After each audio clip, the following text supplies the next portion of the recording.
looking back, the one thing that triggered all of these wonderful things that led me to Christ, that equipped me to have that kind of compassion and understanding, was to have that bad diagnosis, or did God heal me? I don't know. But to be told at 17, you've got 2 years to live, I think. And you'll be hooked up to more machines than we can imagine before then. And then to go through having to turn the corner and you're going to live. And having to really struggle with what is the answer to life, and feeling just sort of disassociated from the normal train of what a 17, 18-year-old kid would be thinking. It was kind of a trauma of sorts. And I think that that bad experience led me to Christ and gave me such a heart and such insight into the struggles of people that aren't on top of the wagon, but kind of getting rolled under the wheels of success in our country. And even with the students, like I said a number of times, I remember so vividly being 17 and having been so active in that church and not having a clue how to get to heaven. What was the Bible about? What was the church at least supposed to be about? John 3:16 was not ever anything that I remember hearing. And I think that when we suffer things like that, the deficits or that process really becomes the grist of having that deeper capacity and wherewithal in helping others. The Bible says we're able to help others with the help we ourselves have received. I remember being in a company of ladies that were debating whether to give me some scholarship money for college or not.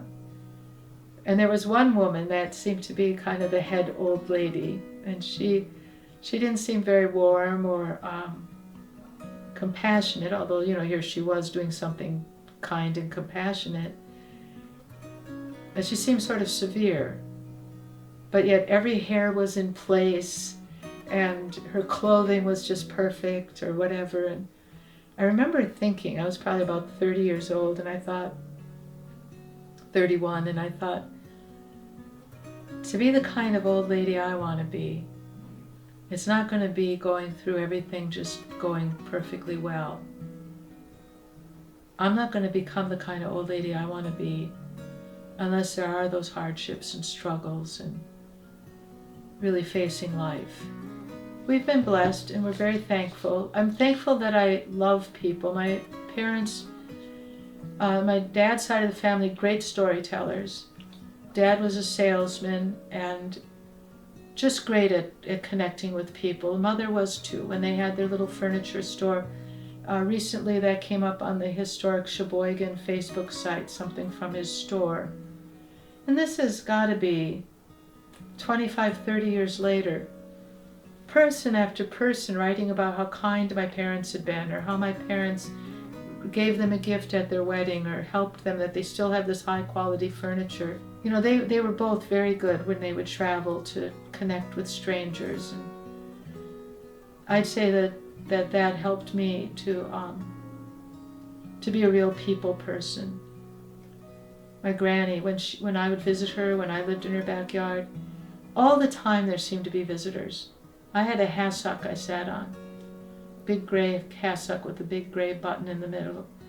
And she'd have all these people. They were always visiting her. And they would tell stories. And there was one man that talked with his hands. I was just a little kid, and I remember thinking, when I grow up, I'm going to talk with my hands like that too. He would express himself more widely that way. My family, the people in my family that had those big hearts, and that really tough experiences were the things God used to equip me to step outside of maybe the normal track. And frankly, when you're supposed to die in 2 years and you're 17, probably most people would never forget how wonderful life seems, how it is, how it seems like there's something much greater than money and much greater than popularity and power and position, that life is going on. And it's a majestic and magnificent experience. And when you find out who to be thankful for, you really want your days to count.